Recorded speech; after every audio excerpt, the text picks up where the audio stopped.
We're going on 6 years since the launch of Super Smash Bros. Ultimate, and if trends of this series have shown us anything, I would estimate that a new one is on the horizon. Like, expect an announcement within the next year or two kind of on the horizon. Will this be a complete reboot of the series? Will everyone be here again? Will we see a much more likely scenario that's somewhere closer in the middle of the spectrum? Who the heck knows? Well, okay, Sakurai and his team should probably know by now. I imagine the project plan would be at least finalized by this point, but I sure don't. All I can say with any level of assuredness is that the next game will add some new fighters, just like every Smash before it. As for who's a lock and who's not, I'm not going to make any claims about that because this list isn't about who I think is likely, just who I'd personally like to see included. I mean, there are a lot of characters I think should be in Smash, but I'm not here to try and sell you on every single one. So just know that just because I don't mention a character among the 5 that I'll be covering today doesn't mean that I don't want them in the game or think they'd be good additions. Of course, by saying that doesn't mean I won't get dozens of comments asking why I didn't include their favorite character, but, you know, a girl can dream. Anyway, let's get started. Paper Mario! It doesn't feel all that long ago when hopes for the future of Mario RPGs were low. Alpha Dream had shut down years ago. Paper Mario, even when it was getting relatively good, was still sticking to elements introduced in Sticker Star that most of the fandom was actively against, and no one ever dreamed the Super Mario RPG would come back. Until it did, and that got the ball rolling for things like the Thousand Year Door remake, showing that Nintendo was finally ready to embrace what made Paper Mario special again, and the new Mario & Luigi showing that that series wasn't dead either. I bring this up because outside of a few music tracks, some spirits, and a stage mostly based on the fan-unfavorite Paper Mario game, and the Geonomy costume, representation for this corner of the Mario franchise has been kinda bad. Still, with the return to form we're going through right now, it might be a good time to bring on one of my most wanted newcomers, Paper Mario. Now, every once in a while I'll see someone say he'd just be a clone or semi-clone of Mario, which is the fastest way to win the tell me you've never played a Paper Mario game without telling me you've never played a Paper Mario game contest. Whether you focus on his paper-related abilities for a more aggressive playstyle or give him his partners for a more stage control-focused game plan, there's definitely a lot that would make Paper Mario unique from his three-dimensional predecessor. Diddy Kong! There's something to be said for how a simple rebranding of Smash's clone characters was enough for audiences to go from tolerating them at best to hopping all over the idea. There are a few Echoes I'd like to see, but the one I'd love most is a character some would argue shouldn't be an Echo at all, Dixie Kong. She definitely has a lot of unique stuff she can do, and you'd have to stretch a couple things to make her being a Diddy Echo work, but even with that in mind, I think she could work as an Echo, but even with the minimal approach to distinctions, she'd still be in that Chrom or Ken tier of Echo where they warrant their own separate tier placements on account of how different they are. She'd have her own unique dash attack, a Nestor Mewtwo style double jump where it's delayed a bit but goes a bit higher than average, her ponytail twirl could replace neutral air, she'd probably be a bit slower on the ground like she was in DKC2 to even out her improved air mobility, her pop gun would fire gumballs instead of peanuts, thus having a smaller hitbox, she could have a cargo throw like DK, her rocket barrel will probably get a barrel blast style reskin, that sort of stuff. Don't get me wrong, I'd love a more distinct take on Dixie, but if making her an Echo like this is what's needed to make her worth prioritizing for the next game amidst the ocean of more unique characters fighting for development resources, I'll take it. Tom Nook! Animal Crossing was already one of Nintendo's flagship franchises before New Horizons dropped, and the massive success of that game has only further solidified its reputation in that regard. So, like it or not, a new representative for the series in the next Smash feels almost inevitable.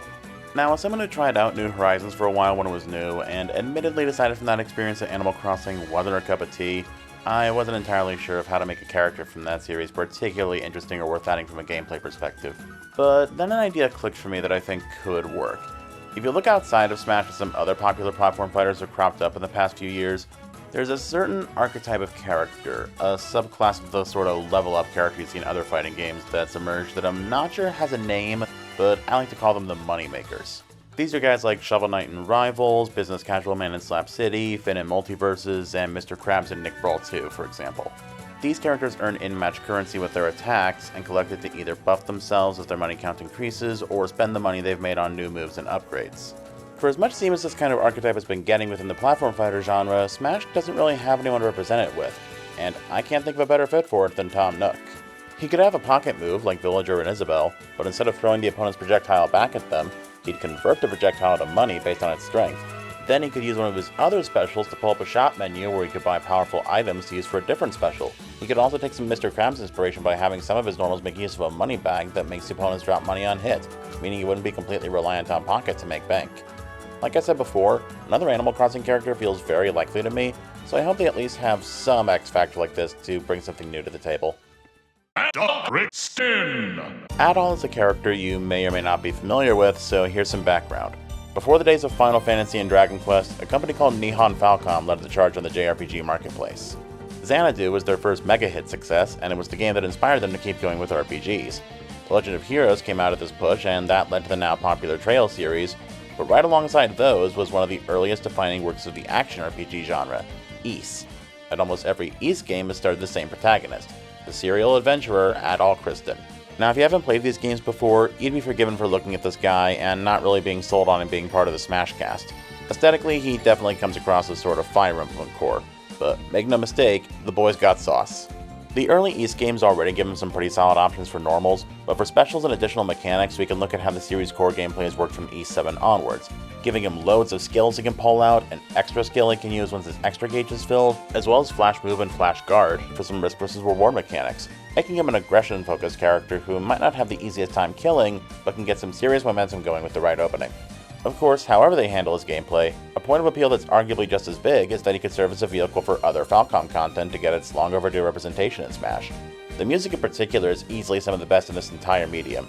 If you're like me and you like the music in series like Sonic, Mega Man, Guilty Gear, KOF, Castlevania, and other rockin' high-energy stuff like that, do yourself a favor and check out some Ys music. And if you like that, then maybe check out some Trails, Brandish, Xanadu, and Gurm and stuff while you're at it. Just like how Terry introduced a lot of Smash fans to the world of SNK and helped them understand their place within the history of this industry, hopefully Adol could do the same for Falcom. So bad guy. And speaking of Terry, you didn't think I'd close this out without bringing up a fighting game character, did you? Honestly, Smash's fighting game characters are consistently among my favorites in the series, and that's not just due to my liking the genre, but also from a mechanical perspective. Each one after the other, has stretched the limits of what we all thought was possible for a Smash character in terms of the nature and scope of their movesets. Ryu having special motion inputs was pretty radical back in 2015, then we got Terry adding back specials and super specials to the mix, and then Kazuya rolled up with a moveset twice the size of everyone else's because Sakurai wanted to work in as many of Tekken's extremely specific inputs as reasonably possible, and in doing so became Death, Destroyer of Worlds. Among the list of notable fighters who have yet to be playable in Smash, there might admittedly be some more iconic or historically significant choices than Guilty Gear, but if you want to continue the tradition of redefining what a Smash character can be, I can't think of a better pick. Air dashes, air grabs, burst, Roman cancels, and overdrives? Hell yeah, let's rock. Now, Guilty Gear has a lot of memorable and unique characters, and there are even a few you could potentially justify including over the protagonist, but I feel as if among them, Soul Bad Guy is not only the strongest embodiment of Guilty Gear's themes and story, but his rushdown-focused playstyle also leans into the mechanics I mentioned earlier, since Guilty Gear's tension gauge intrinsically encourages aggression while discouraging more defensive or zoning-focused play, which characters like May and Bridget lean into more. Either way, I just think a Guilty Gear character would translate to a really fun Smash pick. But that's just my opinion. Let me know down in the comments which characters you think would be cool to see and why. This has been SNK, thank you all for watching.